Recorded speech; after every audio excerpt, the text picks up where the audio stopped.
everybody. This is City Scrapper. Thanks so much for joining me on my channel today. Today I am back with day 10 of Christy's Beautiful Life, 30 Days of Sketches, Series 7. For today's layout, we are using a sketch by Laura Whitaker, and the sketch has a large diagonal that points upward, and it has two photos. I'm just going to use one photo. And I decided that before I put those elements on, which I'm going to put on with some pattern paper, I'm going to put some mixed media in the background. For this layout, I'm using the My Mind's Eye Splendor collection. I've had this in my stash for a while and I really haven't used it. So I thought this was a good match for the picture that I wanted to use. I'm using my favorite paper, which is 120-pound smooth white cardstock, and I've already coated it with some white gesso. Now that the gesso is dry, I'm adding some Tattered Angels Glimmer Mists to the background in pink. I'm using the packaging technique for that, and I am drying in between coats, and also here I'm adding a different color, so I want to make sure that the paints are dry before adding a new color. The color that I'm adding here is yellow, and this is a traditional bright yellow color. The color that's in the collection is more of a yellow ochre or like a mustard kind of color. And at first, I wanted to match that color. So I tried adding some Holtz Distress Oxide spray in mustard seed. I tried adding a color bloom. I tried adding, as you can see here, a little bit of green to the yellow. That did dull it down a little tiny bit, but in the end I realized that there were other elements of the collection that did have this bright yellow, so I didn't worry too much about it not being an exact match for the pattern paper. The next thing that I'm going to do is take my spray bottle and take out that little straw and sprinkle some water droplets all around the color that I just applied, and that will lift off some of the color and make some really cool effects on the sprays. And even if you don't add a lot of layers of color, I really didn't layer up the color too much on this particular layout. I feel like those water drops just make it look like you did so much more than you did. I really like that effect. And it works really well with the Distress Oxides, but as long as you have white gesso underneath, I have found that it works well with all of the different brands of spray that I've used. Now I'm going back in with some splatters in the colors. And now I am going around with some white splatters. And this is just another layer of interest. It just adds another little something to the background that I really like. So I feel like I add white splatters to pretty much every background when it's mixed media. Even sometimes when I don't have mixed media, I'll add some touches of white splatters. You can see that I am adding quite a few white splatters on this background. Because the colors are pink and yellow, which are relatively light colors, it's a little harder to see the white splatters than on some backgrounds. So I felt like you really couldn't add too many white splatters. So now I'm going back in with some gesso and with my little sponge, and I am just kind of dulling the color down a little bit. Whenever I make a background, a mixed media background, and then I put the pattern papers on top of it, and I feel like the background overpowers the pattern papers, I will often do this. Even though I love the way the mixed media backgrounds look, I love all the bright colors, I feel that I don't want the background to jump out at you over the pattern papers. So I feel like this is the best way to just dull things down a little bit. At first, the gesso looks like it's going to totally cover up the background, or it looks that way to me anyway when I'm doing it. I remember the first time I panicked when I tried this. But once the gesso dries, a lot of the color will come back through again. So then at that point, you have the option of deciding if you want to put another layer of gesso on top of the one you put on, or just leave it with one coat on there. Now I am adding some black splatters to the background. I know that there's are going to be some pattern papers and some embellishments that are going to be black. So in order to tie all those things into the background, black splatters are the perfect addition. I'm trying to make tiny black splatters and hitting my scissors against that top part of the spray bottle tends to achieve those tiny splatters that I was looking for. Now I'm just going back in with some gesso and I'm cleaning up a couple of spots where there are splatters that I didn't want. And now I start working with the pattern paper. In the sketch, there are the two very large right angles. So I'm making those with two pieces of 12 by 12 inch pattern paper. And the one that's on the bottom with the text on it, that one won't show. So I just simply join the two ends. I don't cut them in any way, but the yellow one that I'm working with right here, I know that you're going to be able to see where the two pieces of paper meet, so I cut an angle on one of the pieces so that it looks like a frame where the two pieces come together. Now I'm mounting the second angle on the leftover piece of black paper that I just used, and it's not quite long enough, but I'm just going to fill in those places on the end where there's no black paper with some scraps, and I'll do that in a moment. Here I'm positioning the angle on the page, and you can see there I made sure that the angle wasn't crooked. I just trimmed off the edges. And now I'm using ATG adhesive. I'm going to attach it down, but first I'm going to add a few pieces of paper to the bottoms to extend the black border.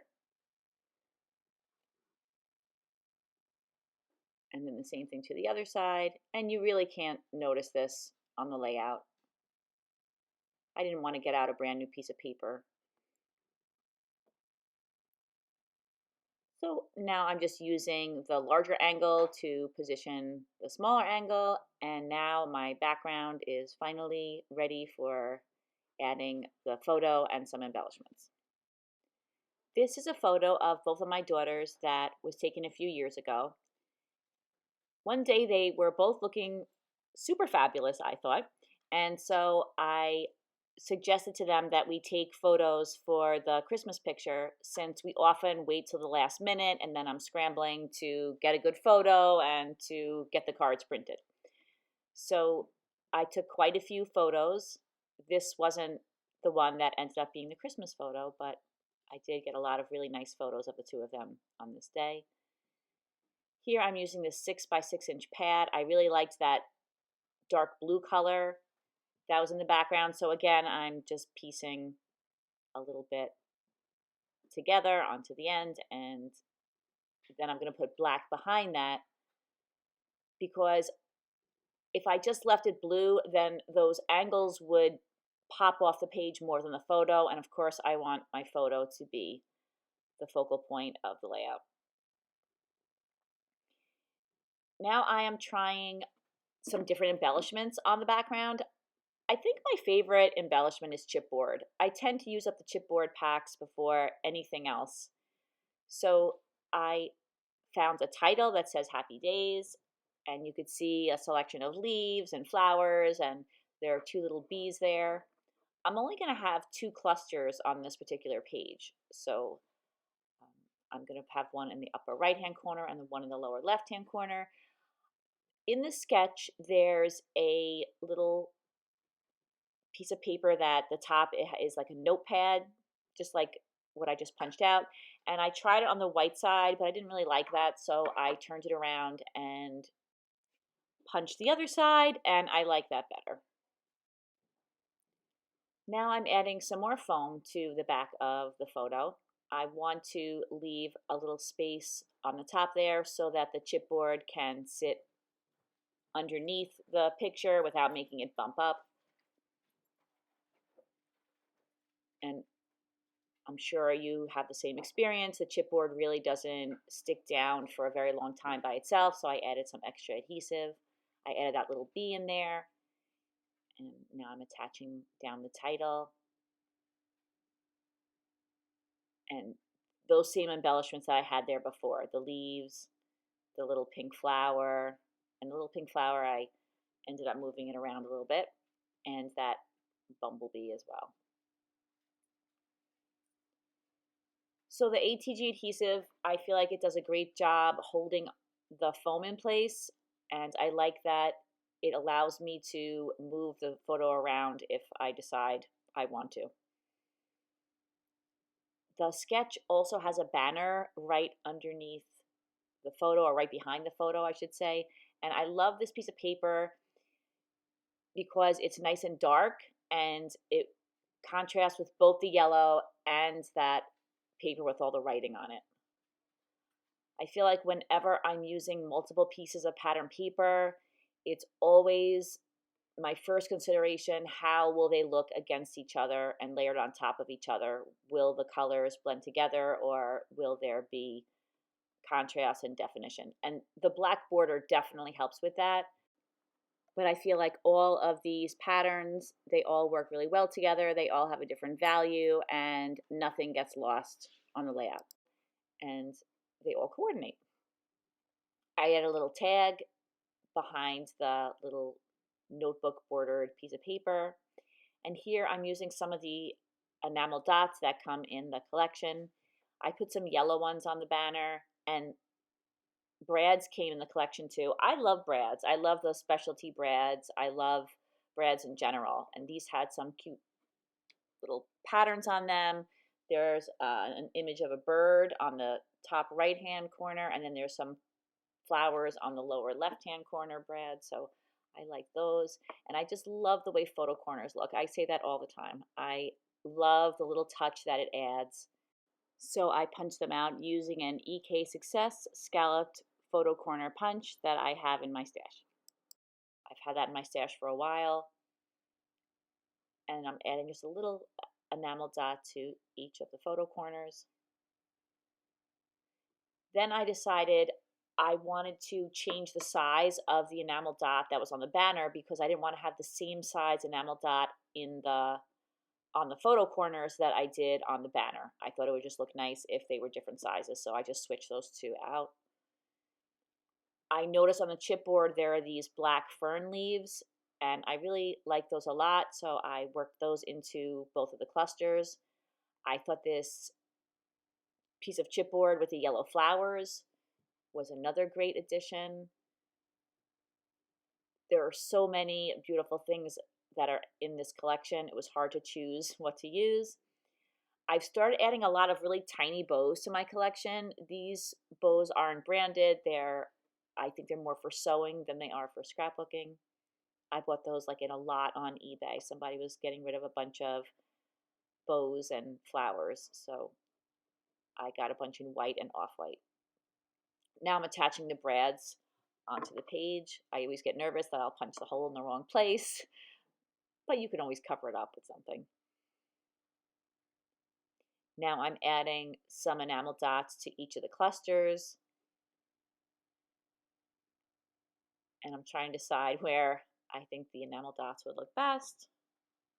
Putting a couple of different colors. I decided to move those enamel dots down, but then I end up putting a couple more in that same cluster on the left side of it. I added the date, and I decided to add 2 different shades of pink right next to those leaves over there. And then I gave a little shake test just to make sure nothing was ready to fall off. I had pulled out this little piece of chipboard, and I decided that that was the last touch for the layout. Thank you so much for watching my video. Please check out the videos of all of the other ladies who are following along with this challenge. I hope if you like this video, you'll give it a thumbs up and subscribe to my channel. Thank you so much to all of my current subscribers. I hope everybody has a fantastic day, and I'll see you again tomorrow. Take care. Bye-bye.